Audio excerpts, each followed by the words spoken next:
Chapter 18, The Discovery of Asia. Marco Polo excelled all other known Christian travelers in his experience, in his product, and in his influence. The Franciscans went to Mongolia and back in less than 3 years and stayed in their roles as missionary diplomats. Marco Polo's journey lasted 24 years. He reached farther than his predecessors, beyond Mongolia into the heart of Cathay. He traversed the whole of China all the way to the ocean, and he played a variety of roles, becoming a confidant of Kublai Khan and a governor of a great Chinese city. He was at home in the language and immersed himself in the daily life and culture of Cathay. For generations of Europe, his copious, vivid, and factual account of Eastern ways was the discovery of Asia. Venice at the time was a great center for commerce in the Mediterranean and beyond. Marco Polo was just 15 years of age in 1269 when his father Niccolo and his uncle Maffeo Polo returned to Venice from their 9-year journey to the east. Another of Marco's uncles, also named Marco Polo, had trading houses in Constantinople and Soldaya in the Crimea, where Niccolo and Maffeo had joined him in 1260 in his trading ventures. Marco Polo opens his own book with an account of these earlier travels in which he had no part. Niccolo and Maffeo laid in a stock of jewels at Constantinople, which they took by sea to Soldaya, then north and east along the Volga to the splendid court of Barka Khan, son of Genghis Khan. Barka Khan not only treated them courteously and with honor, but, what was more to the point, bought their whole stock of jewels, as Marco Polo observes, causing the brothers to receive at least twice its value. When a war between Barka Khan and a rival Tartar prince cut off the Polo brothers' return to Constantinople, they decided to take their trading ventures farther eastward. A 17-day journey across the desert took them to Bokhara, where they fell in with some Tartar envoys who were en route to the court of the great Khan, Kublai Khan. These envoys persuaded the Polos that Kublai Khan, who had never before seen any Latins, intensely desired to see them and would treat them with great honor and liberality. The envoys promised to guard them on the way. The Polo brothers took up this invitation, and after a full year's journey, quote, seeing many marvels of diverse and sundry kinds, arrived at the court of Kublai Khan. The great Khan, every bit as friendly as had been promised, proved to be a man of wide-ranging curiosity and alert intelligence, eager to learn everything about the West. Finally, he asked the two brothers to be his envoys to the Pope, requesting 100 missionaries educated in all the 7 arts to teach his people about Christianity and Western science. He also wanted some oil from the lamp at the Holy Sepulchre in Jerusalem. When Niccolo and Maffeo departed, they carried the emperor's tablet of gold, his certificate of safe passage, ordering everybody en route to supply their needs. Arriving at Acre in April 1269, the two brothers learned that the Pope had died and his successor had not yet been named. They returned to Venice to await the result.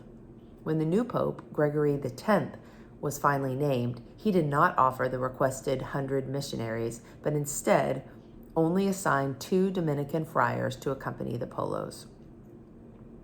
In 1271, when Niccolo and Maffeo Polo set out from Venice on their return journey to Kublai Khan, they took with them Niccolo's 17-year-old son Marco, who was destined to make their trip historic.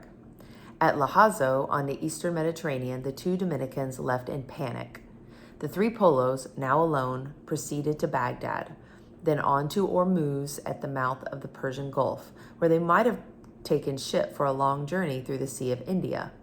Instead, they chose to go north and east overland through the Persian desert of Kerman to the frigid mountains of Badakhshan, noted for its rubies and lapis lazuli and its fine horses.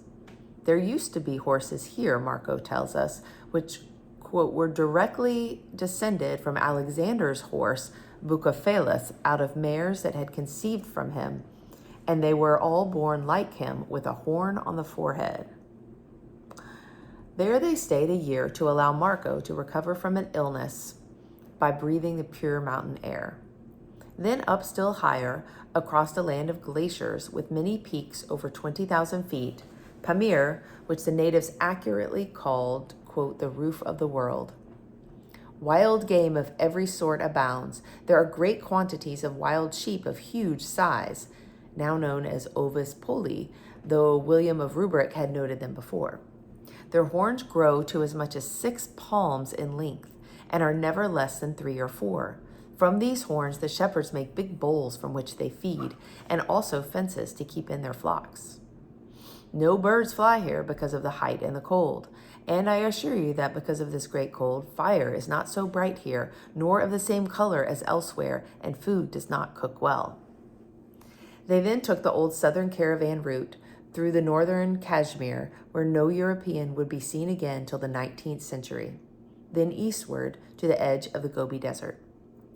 The party rested at Lop, a town at the western edge of the desert, where travelers usually took supplies to strengthen them against the terror of the crossing. Quote, birds, or beasts and birds, there are none, because they find nothing to eat. But I assure you that one thing is found here, and that a very strange one, which I will relate to you. The truth is this. When a man is riding by night through this desert and something happens to make him loiter and lose touch with his companions by dropping asleep or for some other reason, and afterwards he wants to rejoin them, then he hears spirits talking in such a way that they seem to be his companions. Sometimes, indeed, they even hail him by name. Often these voices make him stray from the path so that he never finds it again. And in this way, many travelers have been lost and have perished. Across the desert, they entered Tangut in extreme northwestern China, traversed the Mongolian steppes, and arrived in the court of the Great Khan after a trek of 3.5 years. Kublai Khan received the Venetians with great honor. Sensing the talents of the 21-year-old Marco, the Khan at once enlisted him in his service and sent him on an embassy to a country 6 months away. When we read Marco Polo's travels today, we all reap the fruits of the voracious curiosity of that 13th century Mongol emperor. Quote, now he had taken note on several occasions that when the prince's ambassadors returned from different parts of the world, they were able to tell him about nothing except the business on which they had gone, and that the prince, in consequence, held them for no better than fools and dolts, and would say, I had far liever hearken about the strange things and the manners of the different countries you have seen than hearing the affairs of strange countries. Mark, therefore, as he went and returned, took great pains to learn about all kinds of different matters in the countries which he visited, in order to be able to tell them about to the Great Khan. Thereafter, Messer Marco abode in the Khan's employment some 17 years, continually going and coming hither and thither on the missions that were entrusted to him. And, as he knew all the sovereign's ways, like a sensible man, he always took much pains to gather knowledge of anything that would likely be interest to him. And then, on his return to court, he would relate everything in regular order, and thus the emperor came to hold him in great love and favor. And thus it came about that Messer Marco Polo had knowledge of, or had actually visited, a greater number of the different countries of the world than any other man, the more that he was always giving his mind to get knowledge and to spy out and inquire into everything in order to have matter to relate to the Lord. It seemed, the Khan would exclaim, that only Marco Polo had learned to use his eyes. We do not know how Niccolo and Maffeo Polo spent their time at the court of the Khan, except that at the end of the 17 years they had acquired great wealth in jewels and gold. Every year Kublai Khan became more reluctant to lose Marco's services, but in 1292 an escort was required for a Tartar princess who was to become the bride of the Ilkhan of Persia. Envoys of the Ilkhan had already failed in their efforts to deliver the 17-year-old bride overland. Returned to the court of Kublai Khan, they hoped to secure sea passage. Just then, Marco had come back from an assignment that had taken him on a long sea voyage to India. The Persian envoys, who knew the seafaring reputation of the Venetians, persuaded Kublai Khan to allow the Polos to accompany them and the bride by sea. The Khan outfitted 14 ships with an entourage of 600 persons and supplies for 2 years.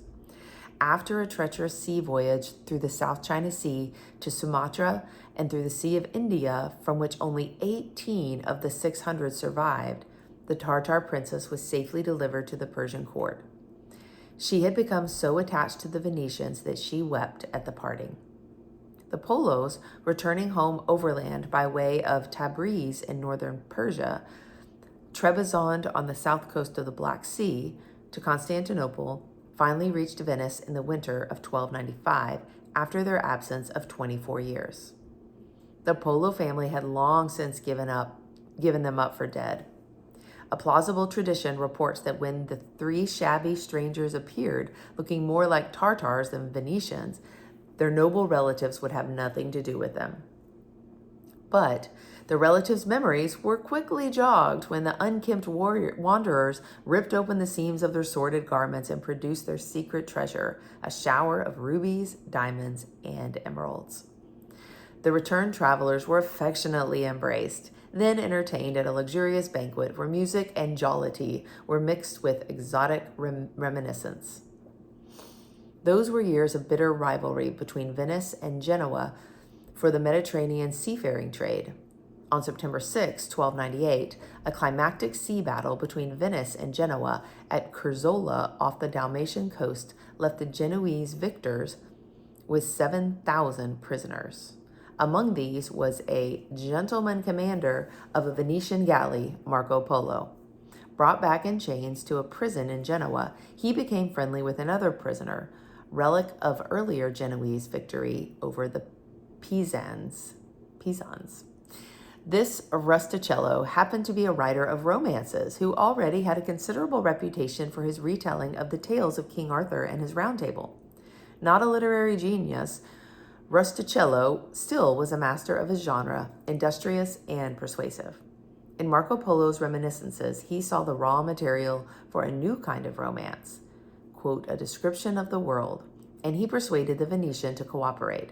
Marco Polo must somehow have managed to secure his notes from home. Then, profiting from his enforced leisure from their confinement together, the Venetian dictated a copious account of his travels to Rustichello, who wrote it all down. If either Marco Polo or Rustichello had not fought in the wars against Genoa, we may have no record of Marco Polo's travels and might not even have heard his name.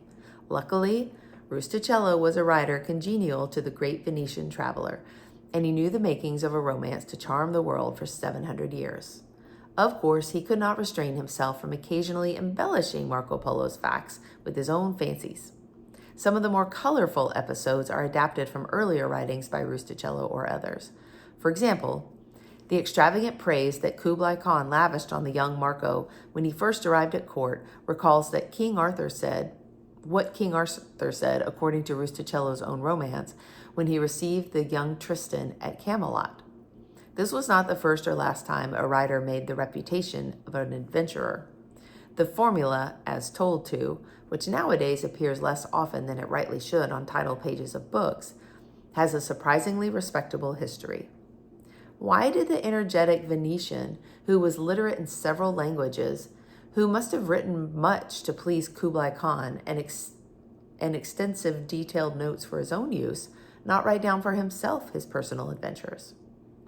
Perhaps if promptly on his return to the commercial city of Venice in 1295 he had been tempted by a publisher's contract, he might have written his own book. But 2 centuries would pass before a publishing trade flourished. Other great medieval travelers, Friar Odoric of Pordenone, Niccolo de Conti, and Ibn Battuta, and the noted French chronicler and biographer of Saint Louis, Jean de Joinville, 1224 to 1317 also dictated their books.